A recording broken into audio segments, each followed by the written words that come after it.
বাংলাদেশ আজকে টিকবে কি টিকবে না, বাংলাদেশের মুক্তিযুদ্ধ থাকবে কি থাকবে না, এইটা আমার যুদ্ধ। আপনার এলাকা উন্নত করব, আমার চেয়ে হামিদ সাহেব ফন্ড 20-30 বছরে বেশি করতে পারবে না, আমি এর চেয়ে বেশি করে দিলাম আপনাদেরকে। এটা আমি হিসাব দিতে চাই না। আমি এলাকায় এলাকায় রেখে শান্তির নীড় তৈরি করব। মারামারি কাটাকাটি কুনাকুনি দারোগারে টেহা দেওয়ার, ডাক্তার রে মারামারি টেহা দেওয়ার, উহিলে টেহা দেওয়ার, এই কাম এই দেশে আমি রাখুম না। দারোগা পুলিশের কাম হইব থানায় বৈশা বৈশা চা পানি খাওয়া।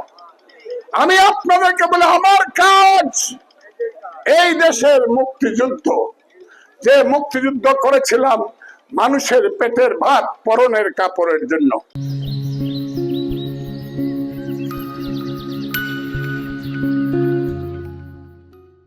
সেই মানুষের পেটের ভাত পরনের কাপড় আমি দিতে চাই।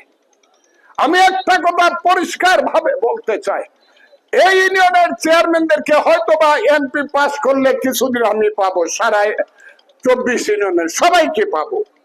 সবাইকে বলে দিলাম সাবধান থাকো, আজকে থেকে বোর্ড আমার দেও আর না দেও, চেয়ারম্যানরা জানিয়ে রাখো, তোমার ইউনিয়নে 9 জন মেম্বার আছে, 12 জন মেম্বার আছে, সবাই বলে দিবা রাত্রে প্রত্যেকেই খোঁজ নিতে হবে তার ওয়ার্ডে কেউ না খায়া ঘুমাইছে কিনা।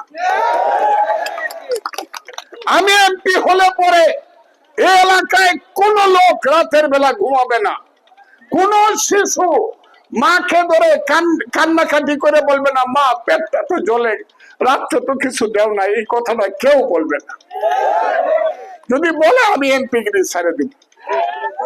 আমি আপনাদেরকে বলি, আপনি ছেলে, আপনি জমি বিক্রি করছেন, আপনার স্ত্রীর বিয়ের চেন বিক্রি করছেন, আপনার ছেলেকে কষ্ট করে বিএমএ পাস করাইছেন, আপনার কাজ আপনি করছেন।